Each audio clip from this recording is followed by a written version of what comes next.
अस्सलाम वालेकुम।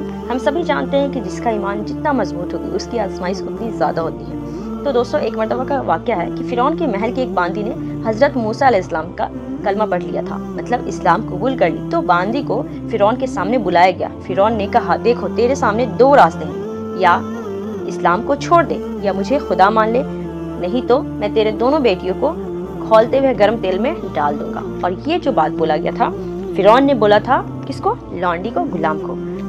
उसके बाद तुझे, पहले तुम्हारी दो बेटियां हैं उनको खौलते हुए तेल में डाल दूंगा, उसके बाद तुझे भी डाल दूंगा।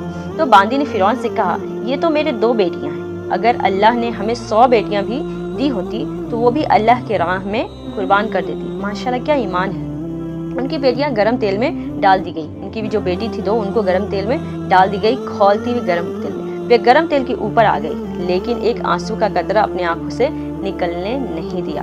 माँ के आंखों से एक आंसू का कतरा तक नहीं निकला। उन्होंने इतना ज़्यादा सब्र किया।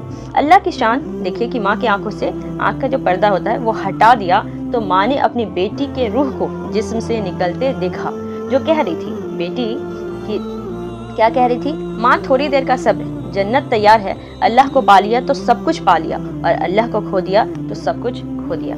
वाकई इस्लाम हमें यही चीज़ सिखाता है कि अगर कोई इंसान अगर मुसीबत के वक्त सब्र करता है और अल्लाह पे ईमान रखता है, और जो अल्लाह को पा लिया वो दुनिया की हर चीज़ को पा लिया।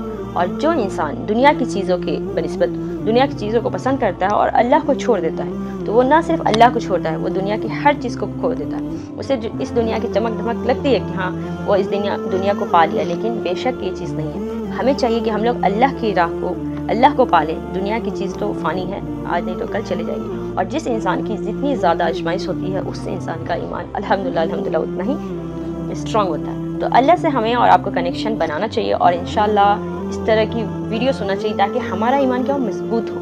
हम जो इंसान के आसपास जो हमारा माहौल होता है उससे हम लोग डिमोटिवेट होते हैं, कई बार ईमान से इंसान को कमज़ोर होता है, शैतान भटकाता है। तो इस तरह के वाक़या सुनने से हमारा अल्हम्दुलिल्लाह ईमान क्या होता है, मजबूत होता है। कि कैसे उस वक्त की औरतें थी या उस वक्त के मर्द थे, क्या उनका ईमान था, माशाल्लाह। तो वीडियो में माशाल्लाह ज़रूर रखिए, और वीडियो को लाइक कीजिए, चैनल को सब्सक्राइब कीजिए। मिलते हैं इंशाल्लाह नेक्स्ट वीडियो में। अल्लाह हाफिज़।